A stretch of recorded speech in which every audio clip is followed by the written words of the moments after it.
It's recording already? It is. See the record thing? Let me know if you're ready for me to play our intro. What are you talking about? You ready? Ready. Kick it.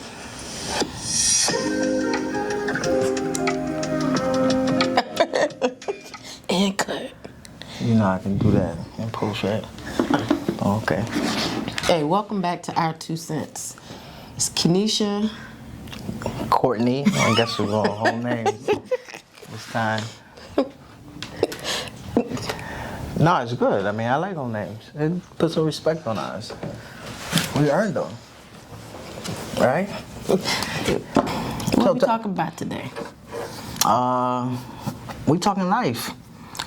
We talking well, we talk best. We talk life, we talk family, we talk business, we talk fitness, and all different facets. But I think today I want to focus on the heart in general. The heart, as we know it, has been a key part of our existence and why we're here. Through the good and the bad. So just want to kind of expound on the importance of the heart. Everybody knows it as the organ, but a lot of people have never been tested. So just want to expound on that a little bit and maybe share our experiences, because everybody might not know what the heart means to us. What does the heart mean to you? As we know, though, nothing functions without the heart. Yeah.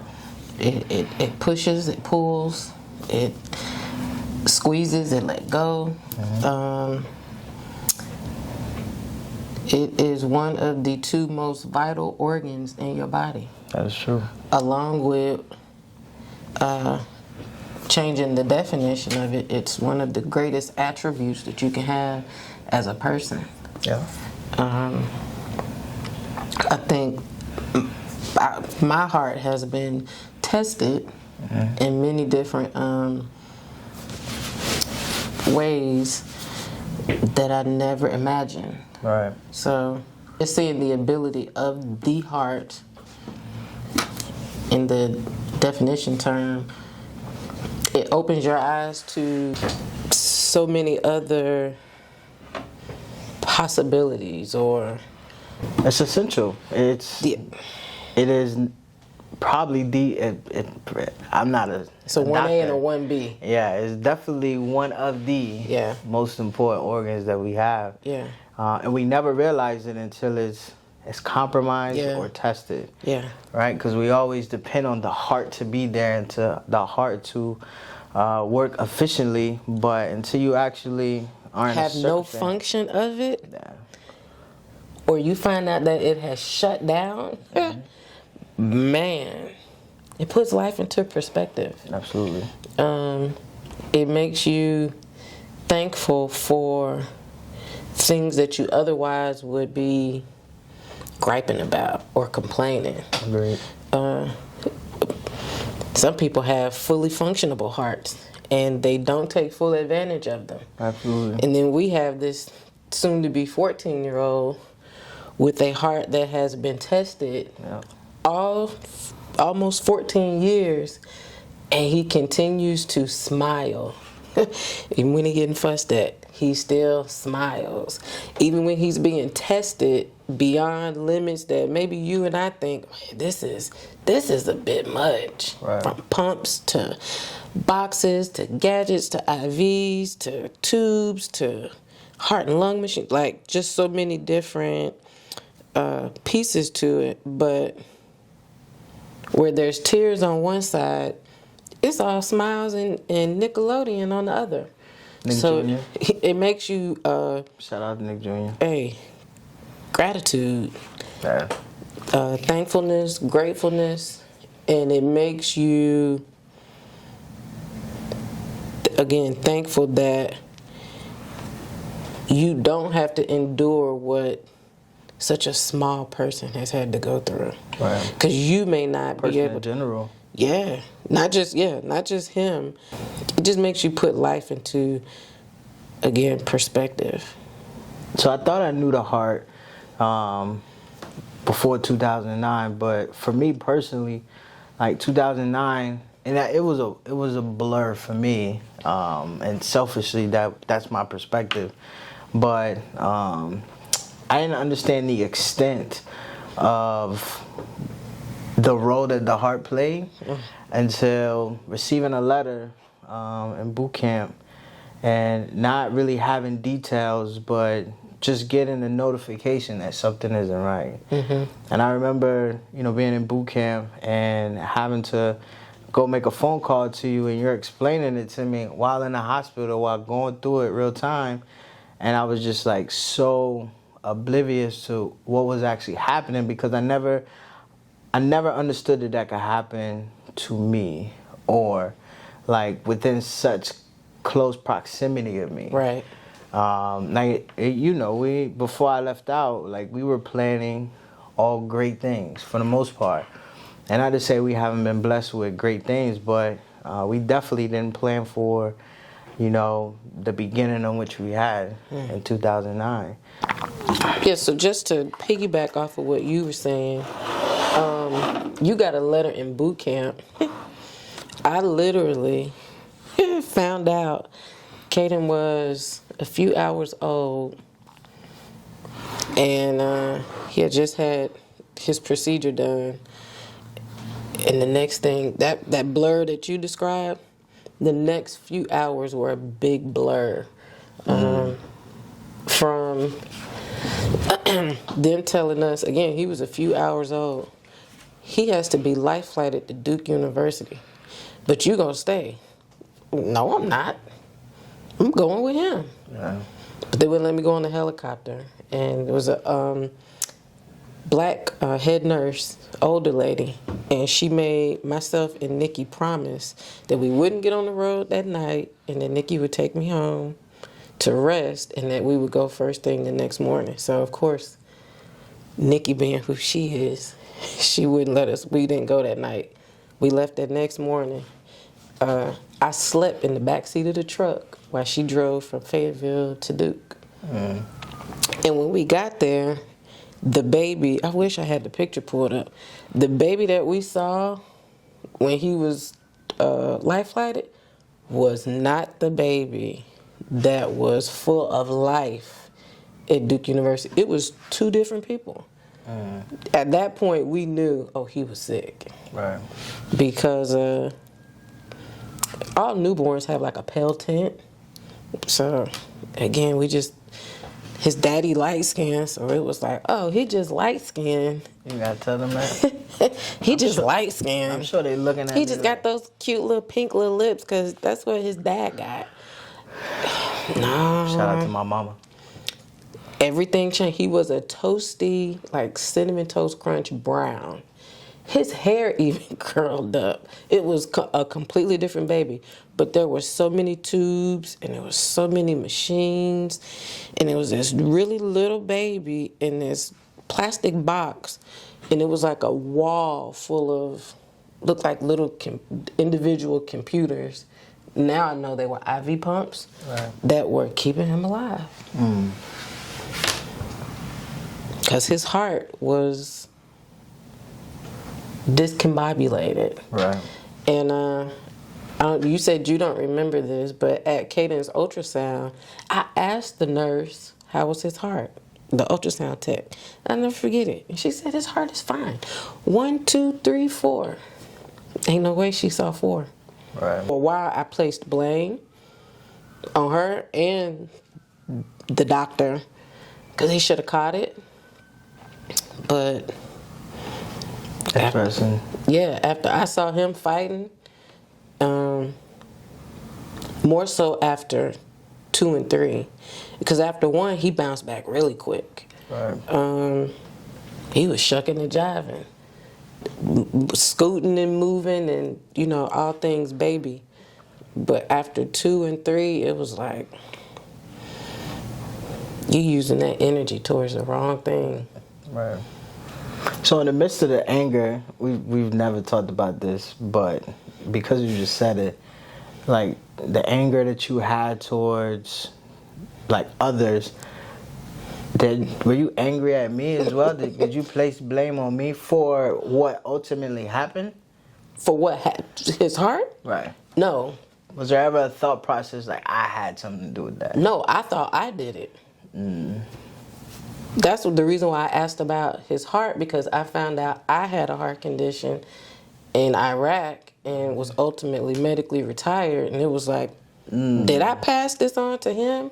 But our heart diseases, they're two completely different things.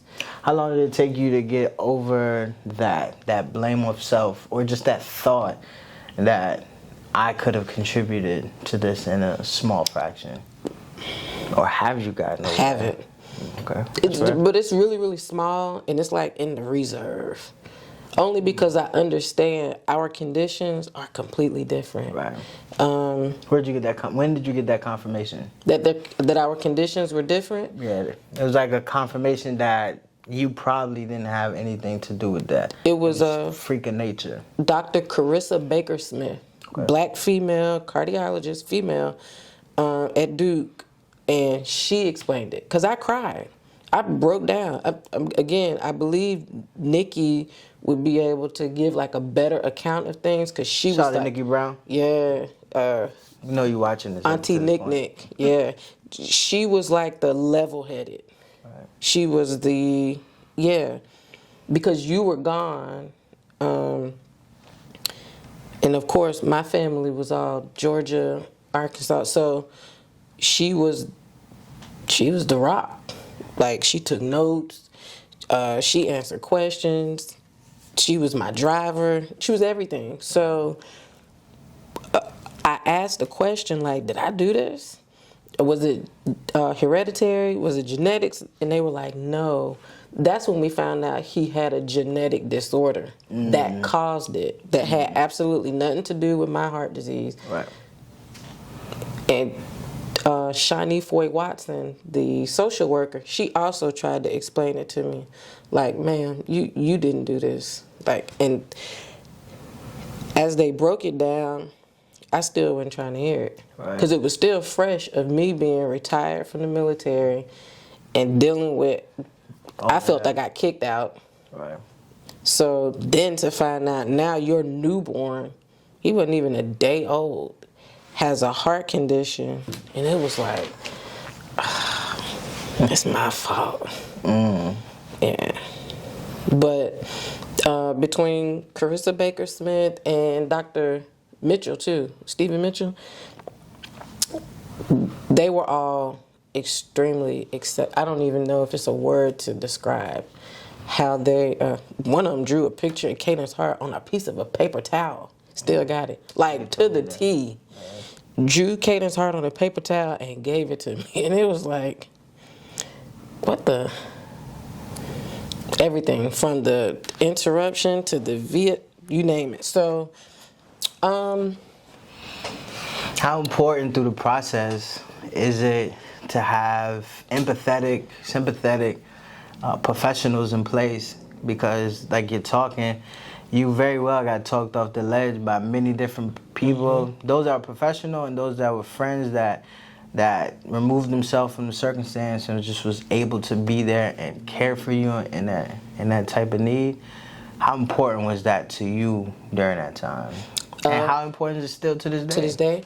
We talked about this last week. Empathy goes a long way, especially in like a medical setting. With you and I, when we go through something, we're able to articulate it to one another. Hey, my finger hurt. I got pain wherever.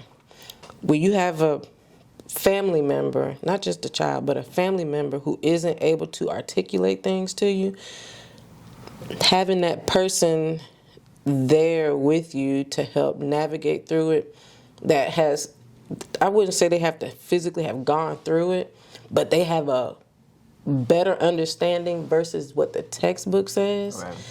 It makes it a little easier to comprehend, digest, and being able to regurgitate it. Right. Because it's broken down in Scooby-Doo terms. It is explained thoroughly and at a pace where you can grasp it, have your emotion, and then get to the next thing. We've only had 2 social workers that they haven't dealt with the situations like personally, but their empathy for our circumstances, like you said, most definitely talked me off a ledge a number of times because he wasn't just a diagnosis or another patient. Having just an ounce of understanding for certain circumstances could be a matter of quitting and not quitting for a family. Right. Yeah, because it has been tough. The navigating through the uncharted territory Absolutely. has been scary, to say the least. And just the day to day, like it's Groundhog's Day in one breath, Right. but no 2 days are the same. If that makes sense. Yeah, I mean, I get it. Yeah. Absolutely.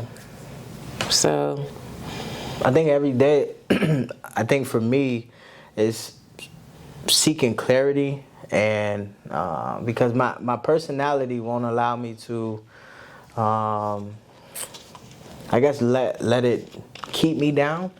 But there's always those moments and where, if I think about it too long, I may get a little emotional or whatever. I might get a little slight thought of doubt of, things aren't going to get better, yada, yada. I've had that over the course of 14 years. But I'll be completely honest, like for, a good portion, like 10 years, I told you this before, but I ain't really go into detail, is like, I was almost numb to the whole circumstance. Like nothing really felt real to me in the sense of, this is something that we'll overcome if we just keep our head down and keep plowing through. Like keep showing up every day. We'll get through it. And I probably was on the right track with the thought process, but I always thought that it would be a turn of events, like something would drastically change.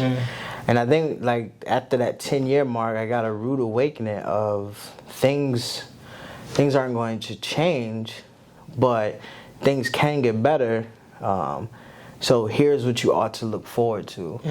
And it put me in an emotional state, because then it's like I finally got it, like, no, this is your reality. This is your life.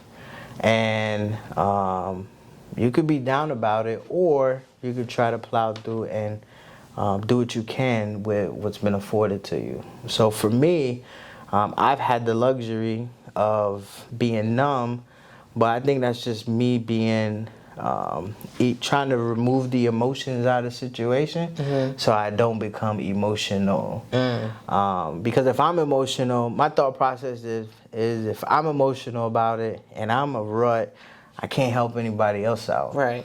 So my natural thought process is to shield my own feelings so that I can be available for you or anybody that may need me for their emotional needs.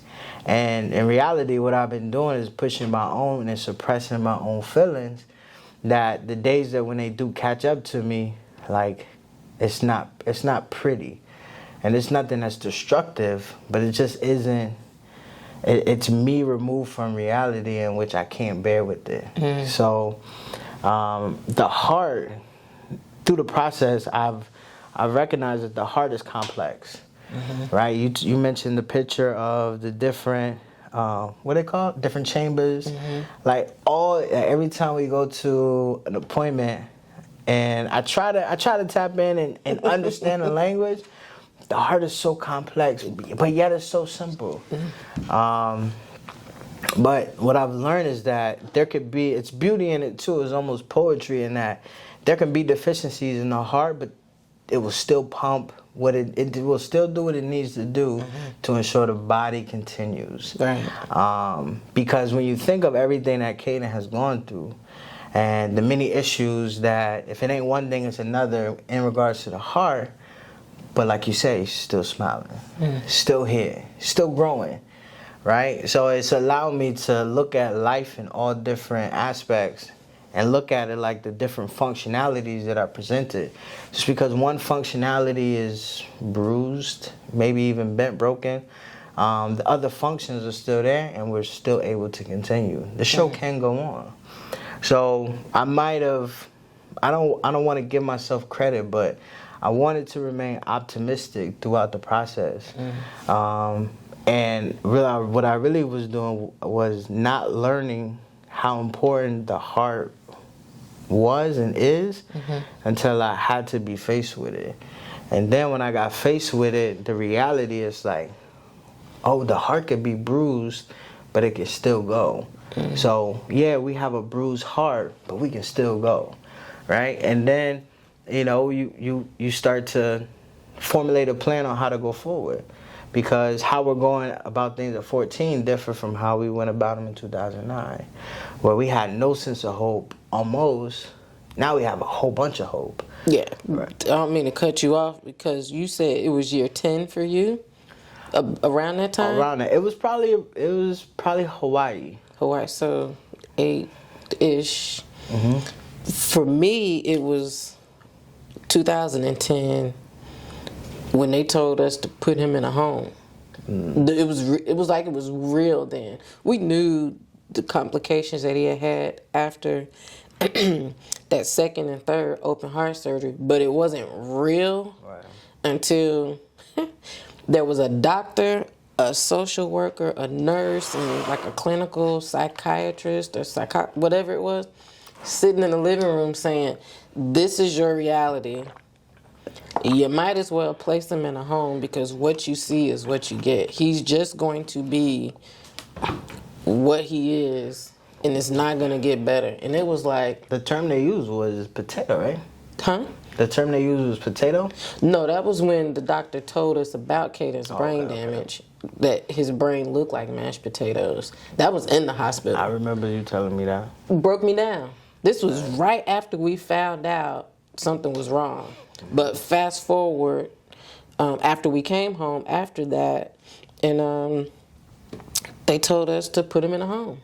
It was like 2 hours up the road, and it was like, you can visit, but he's just gonna lay there, and you're gonna have to do. And it was like, I hate to say this out loud, but I was like, black people don't put their kids in no home. Don't. My grandmother raised my uncle who I didn't even know it existed. had epilepsy, and he had seizures, and my grandmother and grandfather did it. So I had an aunt with a child that had, I think it was muscular dystrophy. So it was like, they ain't put their kids in no home. I ain't putting my kids in no home. No. Right. So teach me what I need to be taught. Give me the right resources and help me navigate through this. But it was almost like it would be easier for them to tell us to place him in a home, so he could, you know, because he ain't gonna get the same attention and love that he gets at home in facility. Right. That's just actual and factual. There's no thought of prospering and getting better. Nah. Right. It was. So it's saying you give up. Yeah. Basically, like, wave your white flag, surrender, and move. It felt like they were saying, and move on. So what made you continue to fight? Because he was my baby. Nobody gave up on me with any condition I've ever been diagnosed with. So was that the factor for you to hold on? Because if medical professionals are coming up to you and they're giving you some advice, there has to be a sense of it's gonna get better. Right. So some optimism. Yeah, like they said, just some arrogance, some confidence. He don't sit up by 2, he'll never do it. Okay. Did you ever think he would? Yes. Did you? Even when he would do little things, like it would be a muscle twitch, because Kadyn was stuck like this, and his left leg was up in like a bent motion for like 8 or 9 months, and it was from him being on a ventilator for so long, and the ventilator that they had to put him on was different than a traditional one. and it would only go on one side. So he got stuck. Even though we was doing range of motion in the hospital, he was stuck. So we went to Levine Children's Hospital in Charlotte for rehab. We were there for a couple months.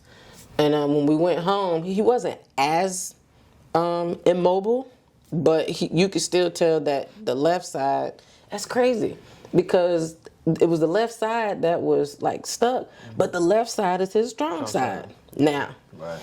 But yeah, I was like, okay, whatever. The first physical therapist he had, she was great.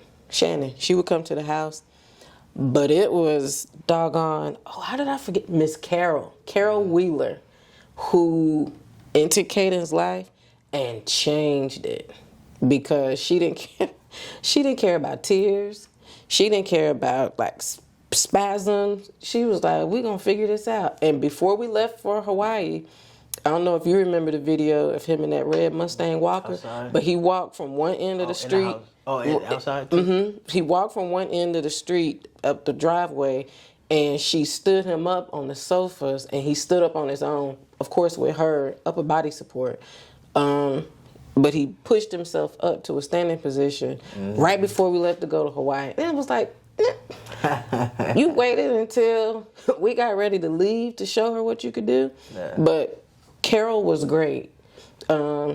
Carol is one of the reasons why for a short period I was like, maybe I should do physical therapy. Right. Because she loved what she did. She brought him back to life functionally. She gave him range of motion. She pushed him beyond limits that doctors had said he would never do. That's how he learned to sit up. He learned to sit up in his bedroom watching Nick Jr. With his little AFOs on, and she taught him like to brace himself. And it was, I know I cried like a boo-hoo baby, but he was 3 or 4. So yeah, he didn't do it by 2, but he did it. Then he taught himself to crawl. Oh gosh, that was horrible, because now he was able to navigate through the house. That's when we had to get the gates and the locks, because he was leaving the room. He was flipping chairs. So it was like, they told us to put you in a home. You got full sense. So I say it all the time when people ask, he's a typical 13-year-old. Right. He just don't walk and he don't talk. That's it. But he got an attitude like a 13-year-old. He don't want to be bothered like a teenager. He want his own space like a teenager. He get angry like a teenager. He just isn't able to articulate it for people that don't know him. Right. To understand. We get it. Right. We know what the grunts and the groans and the leg gestures mean. But yeah, so again, nobody gave up on me, so why would I give up on him? I think for me personally, especially as a father, like, for me it's always been a dream for somebody to mock me, talk like me, walk like me, be me. Oh, you. Yeah, right. But I say, like, through dealing with the heart and all the challenges and all the laundry list of other things, and you mentioned like walking and talking, that's where I gained the voice that's where I gained the confidence in my voice, and maybe projecting my voice louder, because I'm talking for him. Right. That's where I learned how to stand up taller and work on my posture and walk more proudly and more confidently, because I'm walking for him. Right? Like a seed of me, or a piece of me was, planted as a seed to take on what he hasn't been able to do. So even if he can't do those things, Dad is doing that for him. That was a personal responsibility I put on myself to ensure that none of this was lost in vain, right? Like, he may not be able to run like me, like I once did, or maybe even speak how I may speak, but when they hear me and they see me, they're gonna know I'm the talker for him. I'm the person for him. I'm the representative, the male figure. Right. So I had to learn to be more confident when I talk. I had to learn to walk with more grace. That's why I am who I am to this day. People always ask me why I carry myself how I do, it's because of him. I think if it wasn't no Kadyn, I probably wouldn't be where I am today as far as how I move. But because there's been so many obstacles, I feel empowered to run through all the obstacles set before, and to create this life that doesn't know what deficiencies is, or obstacles are, Right. or limited capabilities are. Like, I want to be able to do everything, because my direct reflection cannot do those things yet. Right. And I haven't given up, but I know certain things are a lot harder than the other. But over the years, like, I beat myself up in that category, in that way, to be more than, right? Because, again, if everything was all good, I probably would have went on business as usual. Like, we'd be playing sports right now. I probably wouldn't challenge myself. I just do the status quo thing.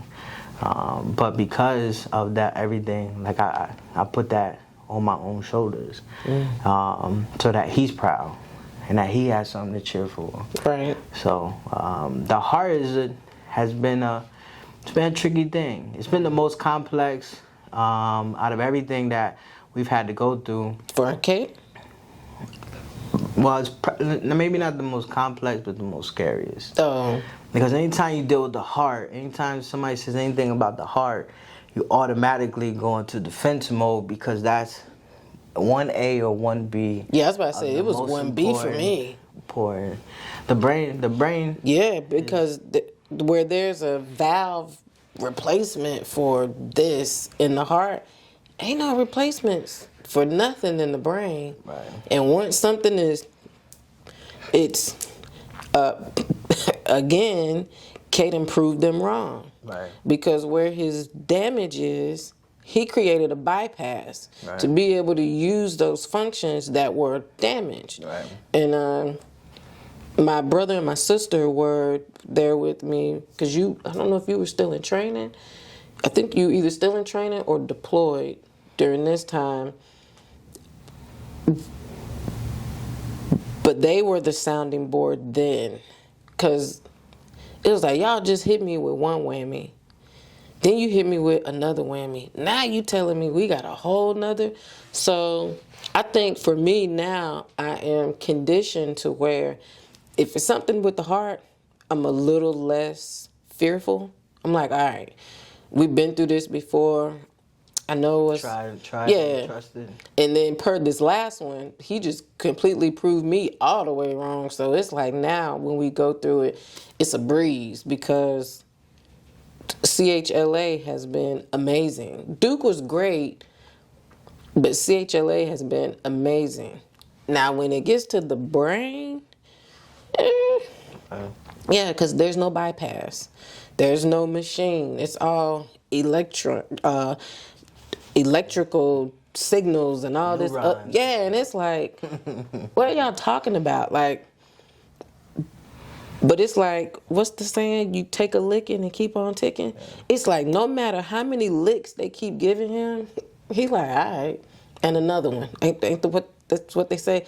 And another one, and another one. And he just like, all right, now what y'all got for me? So it's like, man, how can I complain? Right. Definitely a fighter spirit. Like, again, you say that, the advice came at the beginning, very early on, to put him in the home, but to be here talking about it at year 13, almost 14, is remarkable. And that's really the reason why we're having these conversations. And we always talk, but to have them out loud, because these are the things that we had to navigate through. And this is only a snippet, really, of everything that's required. Like the transition, the movement of, going to Hawaii to California, during COVID. Oh, where, that's a whole nother that's a segment. We're still here, and we're still kicking. So we never want to lose sight of why we're here and what we're here for.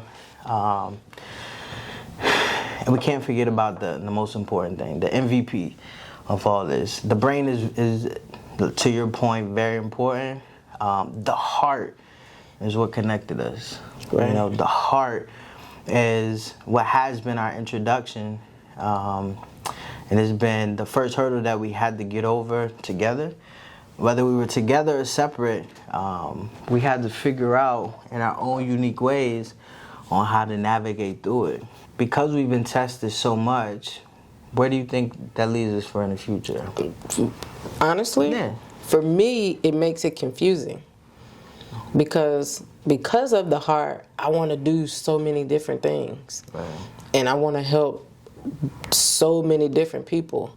I almost feel like the heart gave me this savior complex. I want to save everybody. I want to help. Like you say it all the time, you never meet a stranger. If I can help you in some way, I want to figure out how to help you or help you fix something. Right. I don't want to fix it for you, but I want to help you fix something. So for me, the heart made things complicated because at one point I thought I knew what I was supposed to do. Like, it's written in stone. I'm supposed to do this.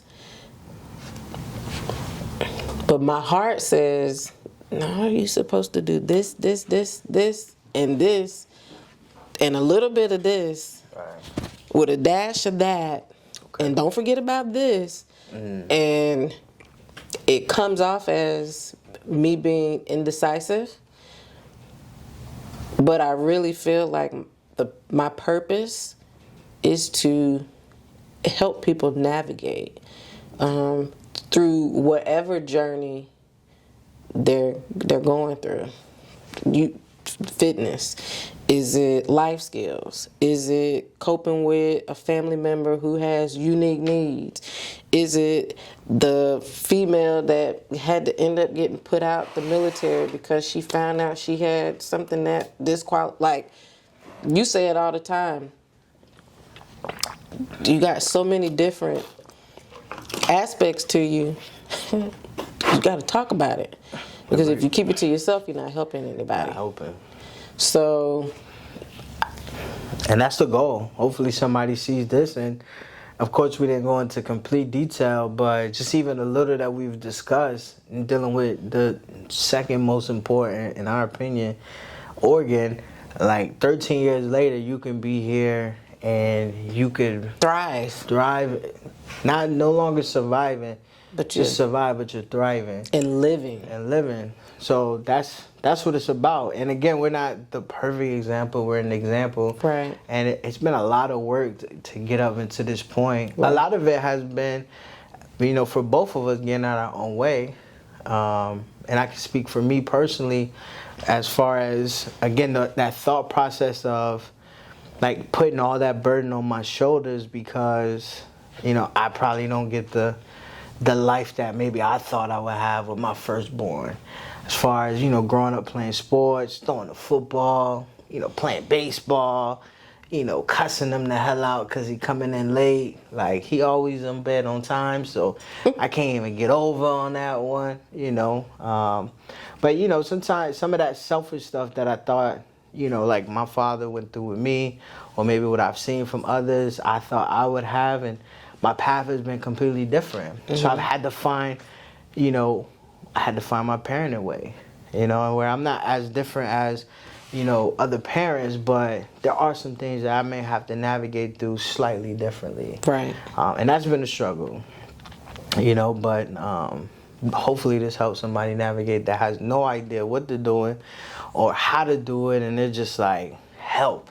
Yeah. And we're hopefully we're here to help them along the way. Right. With that. So that's important, and that's key with our transparency. So yeah, I know we'll keep it going. Yeah. Hey, if you have questions about our journey and just how we navigated through or overcame certain scenarios, or the alarm going off,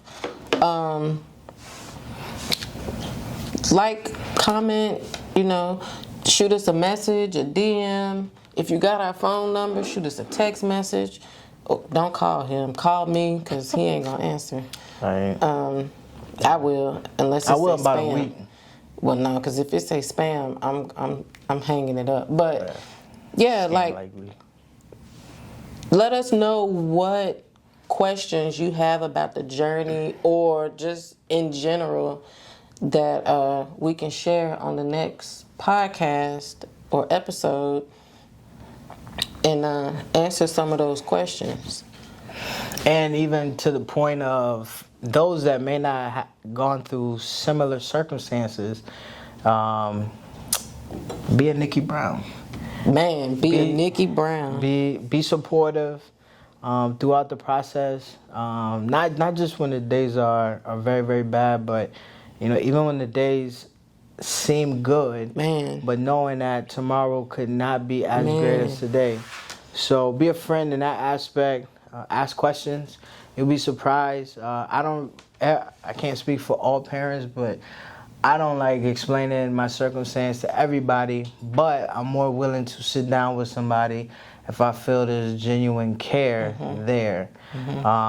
So if that's you, or if it isn't you, be that way. Yeah. But if that is you, just continue to navigate and be patient, because it's a struggle. And oftentimes it's not even a circumstance, it's just the parents getting out their own way to be able to do what's necessary. Or they only have the bandwidth to do what's necessary. Right. So oftentimes they just want your patience. Like you always told me, sometimes you don't want me to fix it, sometimes you just want me to listen. And that's hard for me because I'm a fixer and I want to fix shit. But if you're a friend out there and you're not going through the circumstance, just be a friend.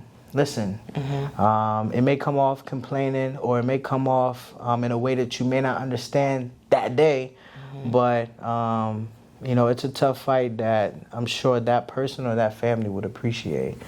So before we wrap it up, Yeah, wait. We can't just skip over Nikki Brown without. shout out to Nikki. I gotta give You better Nikki watch her- this whole episode, because if we shout you out right now and you don't see it, we know you. We taking it back. I don't call very many people mine. As another alarm goes off, I'm keeping this in, by the way. My confidant or my shoulder, but I gotta give Nikki Brown her flowers and her roses, and Give it to her. man, look, I don't want to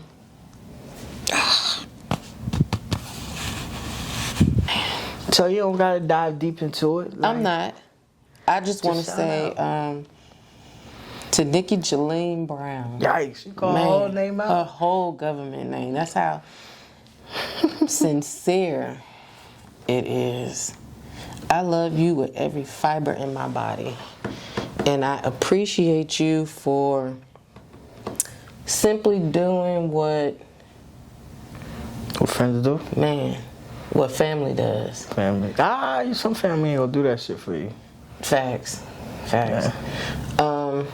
Your support never goes unnoticed.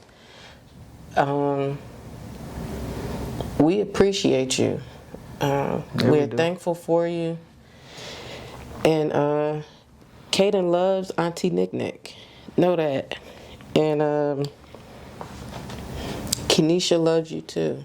Absolutely. Court love you too. We're bringing them back. What's the name of the group? Thick Chicks and Husky Hunts. Kind of shies away from the tears. Hey, Nick, we love you. Like, Yeah. we don't want to get too Yeah, sentimental. not at all. You know what I'm But yeah, just know we don't talk about it often because it makes me emotional. But I appreciate you more than you will ever know, and you always have a sister in me. No matter what it is, if I got it, you got it, and if I don't, I'll go get it for you, or figure out how to get it for you. I like that. So that's my dime. That's the dime? That's my dime. Nikki is my dime today. Oh, man, I ain't get a segue. Like, No, we didn't dropping even need dimes? I'm That dro- was the dropping That dime was my segment. dropping dime. Okay. My dime dropping was for Nikki Brown today. Okay. Yeah. I like it. You can flip it though. You can flip it. Yeah, I can always And reverse edit it. Yeah, we Ricky good. Ricky get. Yeah. Shout out to Missy. VA 2 up, 2 down. So, I mean, since the dime already dropped the dime, you can keep the change, by the way. Yeah, You was waiting. You was waiting on your moment to say that. I rebranded it without telling you. I You apologize. did. My 2 cents that they ain't even asked for. It's kind of similar to what you said as far as the importance of friendship. Also, is patience. Yeah. Patience is important because life is already hard to navigate through.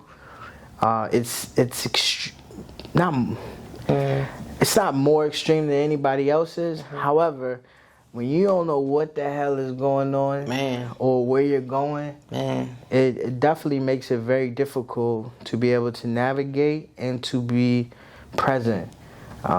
So I think anybody that shares a special place in my heart, like Nikki Brown, they always express patience.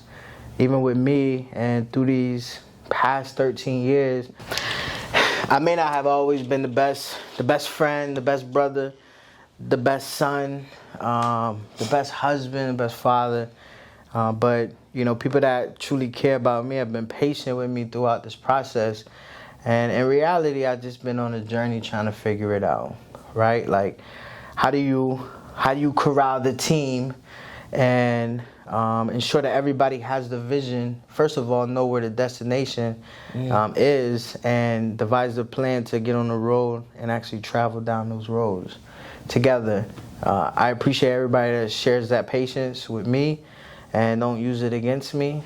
Some of it is probably me being me. However, a lot of it is just navigating the heart and finding the strength to come back and fight every day.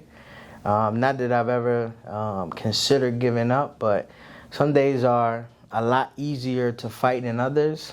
So I appreciate the patience. So if you're out there, family, friends, or whoever, special person, be patient with those that are navigating their special life. So that's my 2 cents that they ain't even asked for, but I gave it to them anyway. Yeah, and with patience, also extend grace and gratitude. Okay. Yeah. I'm sorry. No, we continue dropping down that. Yeah. Grace and gratitude. That's together, so it's our 2 cents. Our 2. Yeah. Oh. Grace and gratitude open up so many different doors to scenarios that otherwise would have been closed. Absolutely. And you taught me that, or you helped me navigate through that. I've always known what grace and gratitude were. Right. But certain circumstances, having it broken down to the least common denominator, and it was like, you got to do this because maybe X, Y, and Z. Hey, patience, grace, and gratitude is what we're going to leave them with today. I like it. That many jokes this episode because this was the heart is always touchy for me. It's always touchy for us. Yeah, it's touchy for you. It's a delicate thing, but what I've learned and appreciated the complexities of it and the beauty of it. So, I reserve some of my snarky comments. And we'll be back next comment or next episode. So comment, like, subscribe. Check out the YouTube because unlike last time, we got a YouTube now. We popping. Shout out to the 45 likes we got. Or 45 views. We got 50 views. You better 50 views. They coming up. We up. 805 area. Tap in. Yeah. 910. That's where we at. I don't know. 404. 404. 770. 305 boys. Whatever. Check in. As you said, we not gonna have no jokes. Hey, and you see this little thumbnail? Our why? If you haven't taken a peek, take a peek. That's maybe 6 years ago. 6 years. Total, 6 years ago. Almost 7. 7 years. Just a small, very small snippet of resiliency and strength and not giving up. Because your parents ain't gonna let you. Absolutely. Or Miss Cindy. Shout out to Miss Cindy too. Yeah. Cindy Sanikane. Man, you put her whole name out there. So hey, everybody getting their flowers. I don't want it to be misconstrued. I don't want nobody to be able to take credit. Been a team effort. It has. We've had some dope people in our circle to help push Kadyn in the positive direction that he's going. And if you ain't get a shout out this episode, don't be all in the comments or like texting nothing like that. We appreciate you, but everybody can't get the comment in the video, because then we wouldn't be having our own episode. Then the episode be by you, so don't be selfish. That's our 2 cents that you didn't even ask for. We're caught in these. Anything else you want to leave them with? You dropped all the dimes. No, I don't got nothing. I gave my 2 cents. Yeah? That's it. Somebody said they wanted you to dance. Next episode. Next. No dancing. Not today. No. And we out. Peace. Love and... What the hell? Oh, that's what Don Cornelius had said. In the 70s? Wait a minute.